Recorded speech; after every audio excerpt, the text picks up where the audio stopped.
Removing visas from people that were just speaking their mind, whether you agreed with it or not, is wholly un-American. It will destroy our tourism economy, and it's not okay. Presumably, the 6 people that the State Department put on blast on Twitter will be deported sooner or later. And they likely won't be deported in a very safe or nice way. But if visa holders, green card holders, and anybody that is here legally in the United States is not allowed to freely speak their mind, then neither are U.S. citizens.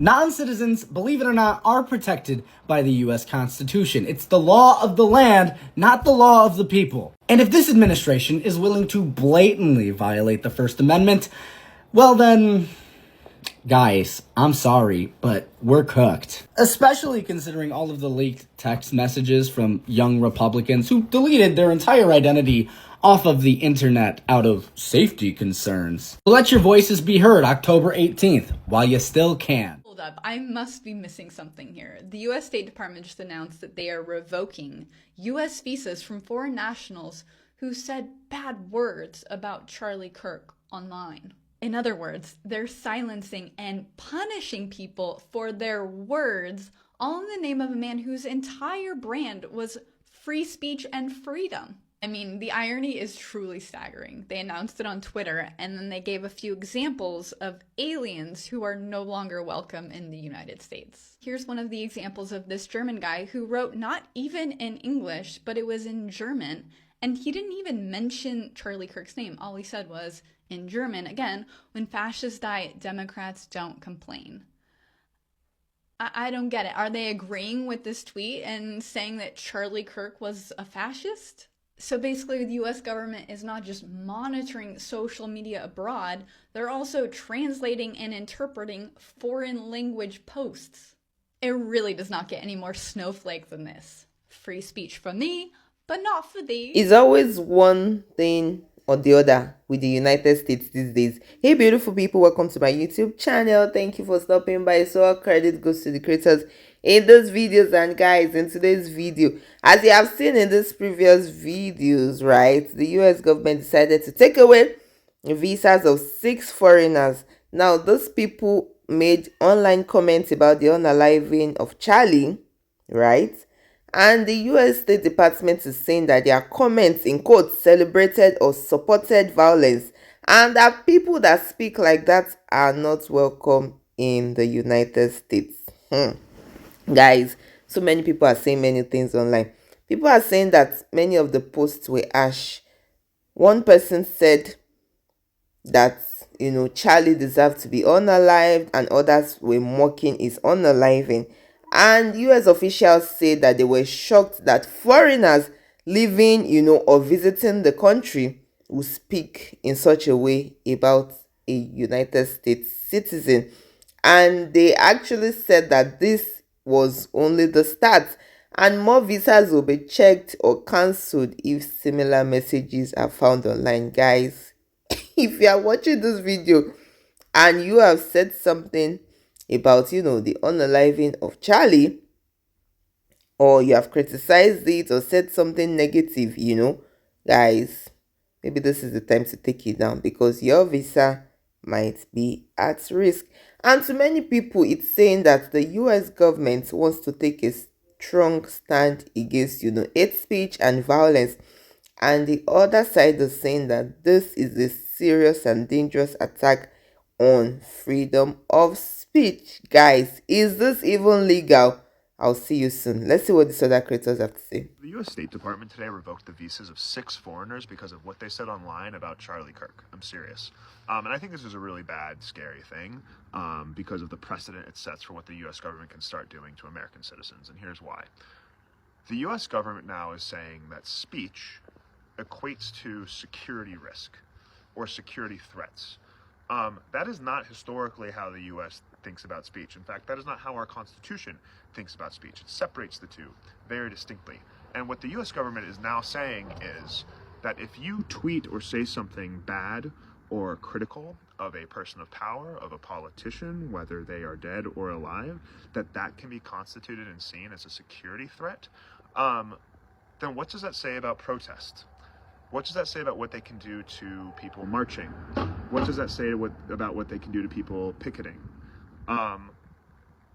They're setting precedent to say that any type of speech that is critical or that they just don't like can be then viewed as a security threat to the U.S. or the U.S. government. That's really bad. And the thing to remember here is, yes, there are foreign nationals, but it doesn't matter. Visa holders, when they're in the U.S., are also protected by free speech. That's within our Constitution. Sorry. So, yeah, 6 people lost their visas because of what they said about Charlie Kirk today. I think that's a pretty bad sign. Just wanted to let you know. So the U.S. State Department just revoked visas from people who allegedly celebrated Charlie Kirk's death, not people who made threats or committed crimes, people who expressed opinions. We're not even talking about a sitting politician or a government official. We're talking about a podcast bro who debated college kids for a living. The U.S. Department of State literally tweeted that they have no obligation to host foreigners who wish death on Americans. They didn't wish death on anyone. The death already happened. If the government is willing to revoke visas over comments about Charlie Kirk, imagine what they'll justify doing when someone criticizes someone with real power like a president. This isn't about liking or defending what was said. It's about how quickly the line between speech and criminality is disappearing, and it's not even coming from a private platform or a corporation. It's coming straight from the U.S. Department.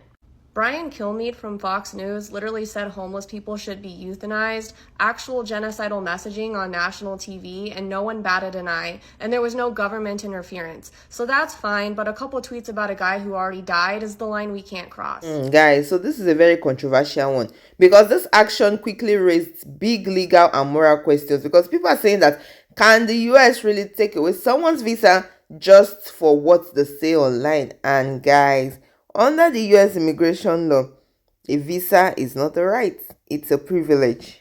And the government, seems to have the lots of power to approve or deny visas if they believe that someone is a threat or has acted against the United States interest.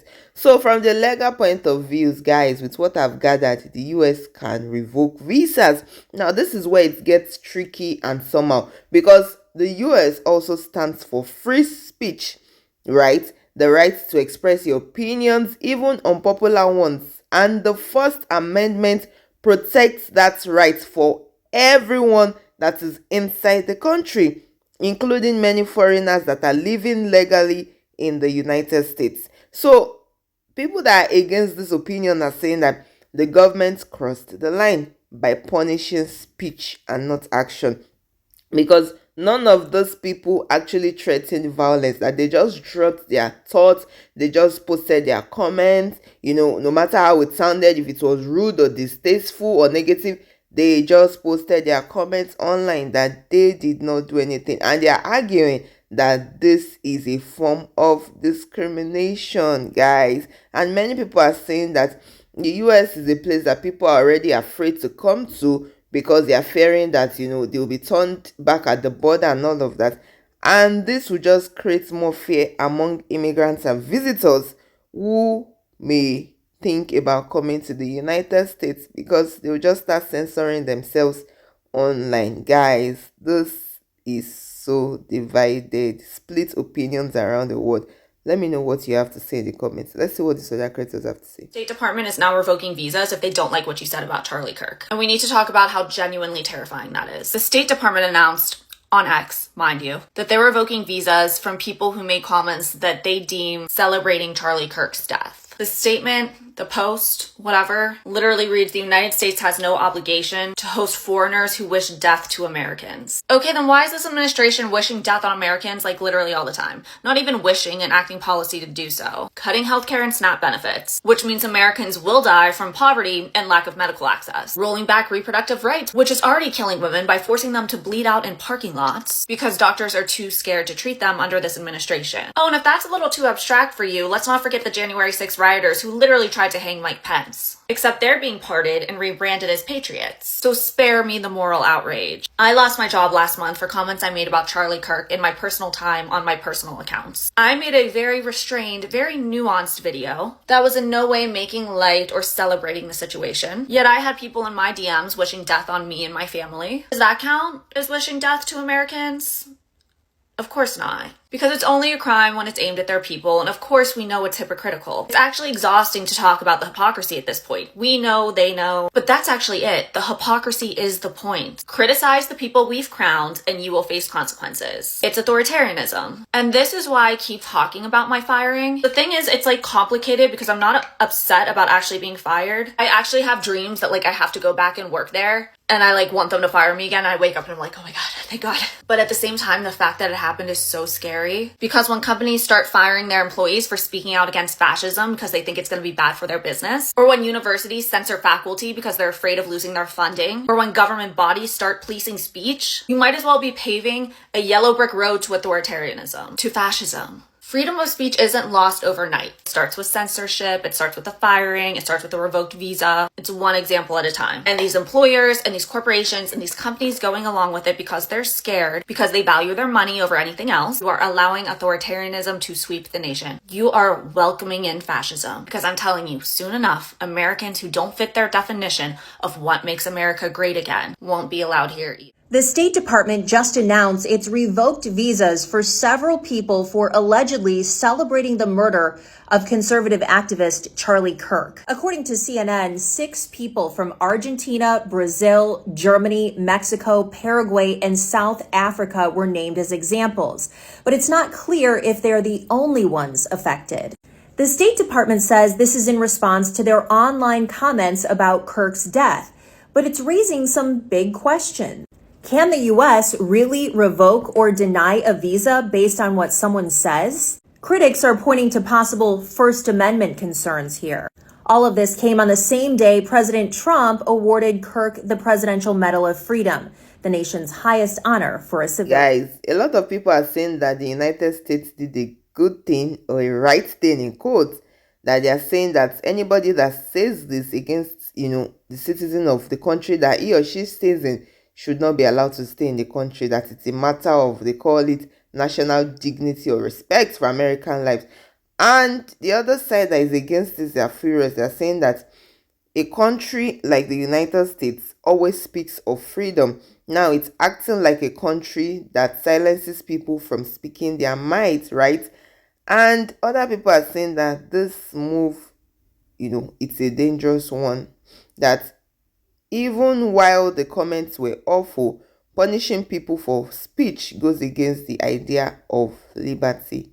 Guys, let me know your thoughts in the comment section, because this looks like it's gonna go on. It's going to be more than 6 people looking at what the US State Department wants to do, because they keep on arguing that this is not, what they want from people that are staying in the US and speaking against American citizens. Anyways, guys, let me know your thoughts in the comment section. And if you have found value in this video, don't forget to like, share, and subscribe. And I'll see you in my next video. Please stay safe. Mental health is important. Ciao.